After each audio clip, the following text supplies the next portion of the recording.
the National Petroleum Authority has frozen application of the price stabilization and recovery levy on petrol, diesel, and a kilogram of LPG for 2 months. This should mean that for the next 2 months, there will not be the application of the 16 peso per litre, 14 peso on diesel, and 14 pesos on kilogram of LPG. Here's a full statement we want to show you this morning.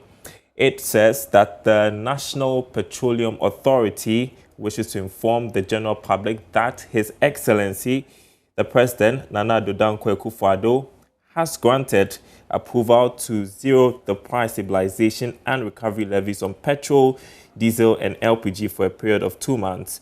The above approval follows the advice of the NPA to the Minister of Energy to seek government's intervention to mitigate the impact of rising prices of petroleum products on the world market on consumers.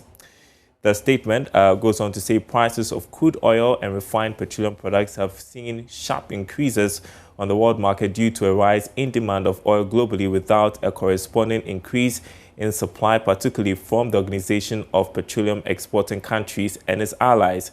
Because pricing of petroleum products in Ghana is deregulated, changes in prices of petroleum products on the world market have a direct impact on prices at the pumps. It says that the outlook of prices on the global market shows an upward trend, and therefore there was the need to seek government's intervention to lower the levies to cushion consumers from feeling the full impact of these rising prices.